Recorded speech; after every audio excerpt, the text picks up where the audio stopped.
I have chosen the best friend's brother as the anchor for this confession. That night, just past midnight, I saw his name flash on my screen and the words that would redraw the map of my life. I can't keep lying to you. I slept with someone else for months. My breath stuttered in the quiet of our apartment, the streetlight outside painting a pale, accusing line on the wall, as if it could reveal all my secrets without words. I stared at the message, my fingers trembling. And suddenly the room felt too small to hold what I had become. I am Olivia, 38, a woman who built a steady life on careful blocks of work, habit, and a handful of people who always seem to understand me. I work with books and sentences. I keep a tidy home. And I am married to a man who once told me I was the only sure thing in his uncertain world. My best friend, Lena, is the sister of Marcus, the man who was once a bright... Marcus is older, calm as old wood, the kind of man who can weather storms without cracking. He is freshly divorced now, walls up around him, and the gossip of the town barely touches him, because he walks with a slow, almost ceremonial confidence that makes you forget he might be fragile on the inside. The weekend trip Lena planned was meant to be a quiet escape, a chance to breathe after a year of relentless schedules and smiling masks. A cabin by a lake, a fire that never quite dies down, and the kind of silence that teaches you to listen to the real weather inside you. I wanted calm. What I found was a different kind of weather, and a person who did not belong to them. The setup was simple: a stable life-career success, a long marriage, a circle of friends who felt like family. My home was neat, my days well-scheduled, and my heart, well, it had learned to stay within the lines. Lena, with her bright laugh and the bright eyes that could see a future for everyone, invited Marcus to join us for a weekend on the lake, because she believed in redemption and second chances, even when the world around us whispered that second chances were only for the bold or the reckless.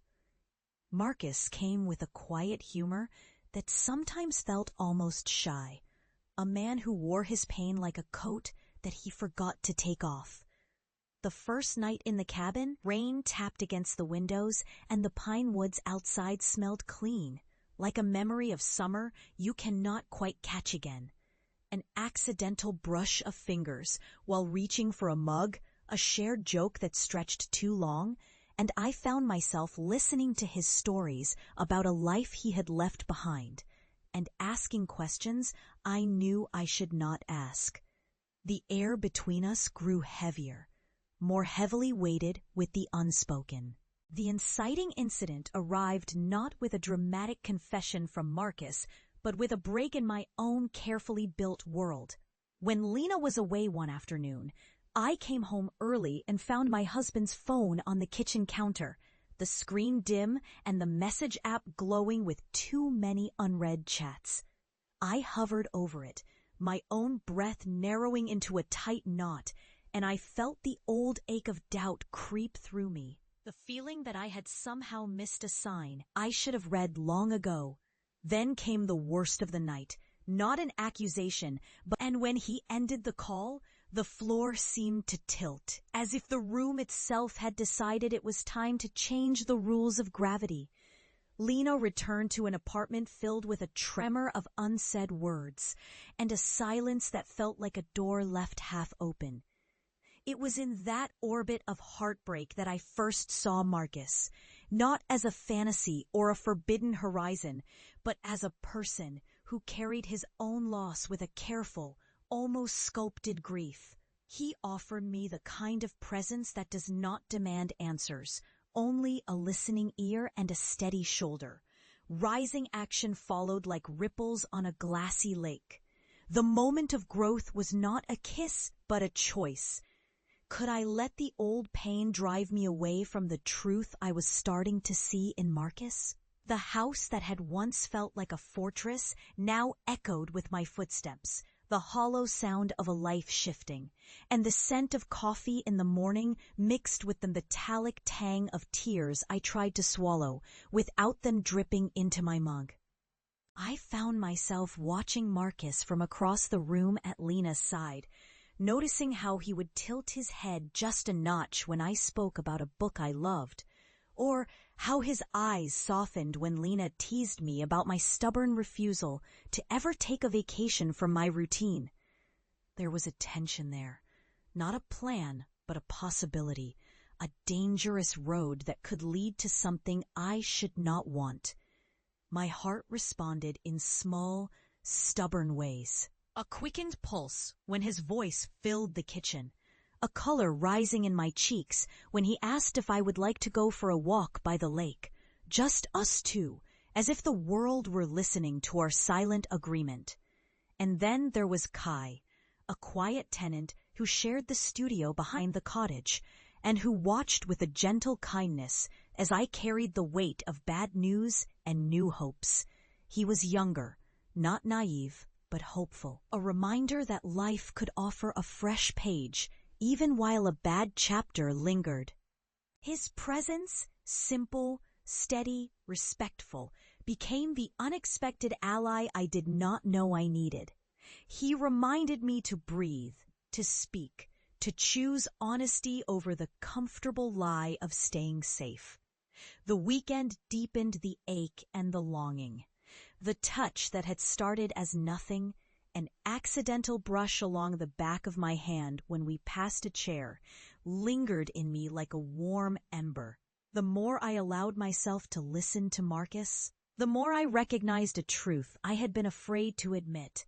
The weight of a marriage could dwarf the joy of a possibility, but the joy of a possibility could also rescue the heart that was close to breaking. If this confession has you holding on the edge of your own seat, please like this video and share it, for there is more to tell and you will not believe what happens next. The story did not end with a dramatic rescue or a single perfect confession. It grew into something deeper and slower than either of us expected, something that asked for patience and a willingness to change. We did not rush into a kiss or declare a sudden love. We opened doors we had locked for so long that the hinges complained with every inch they moved. Marcus spoke of safe terrain, of testing the waters, of healing the fractures in his own heart before he could even consider inviting a second lover into his life, especially one who was still digesting the rumors and the tremors of a failed marriage. I spoke of limits and honesty and the need to protect the fragile peace Lena and I had built between us, the trust we shared as sisters who had watched each other fall and later rise again. In the quiet, Kai offered a different kind of support, the kind that did not demand more from me than I could give, the kind that reminded me I was still me, not just someone's account of my own life. The line between fear and desire blurred, and the lake outside reflected two faces in the moon. A future neither of us could predict shimmered just below the surface. By the time the sun rose on our last morning at the lake, I found a decision waiting in the honest glimmer of Marcus's eyes.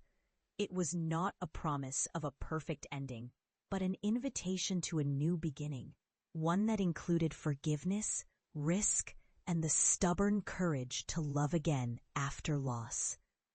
I did not pretend to know all the answers, but I knew I wanted to try. I wanted to learn how to be brave again, how to listen to my own heart, how to trust the fragile steps toward a second chance with someone who had become my most honest mirror. If you crave more raw, emotional confessions, please like, share, and subscribe. Your next chapter awaits. Hashtags to carry us forward into our next pages are emotional storytelling, forbidden love, second chances, mature romance, infidelity in marriage, love after loss, grief and healing, tenant love story, romantic narration, YouTube romance, healing through love, slow burn romance, older woman, younger man, heartfelt story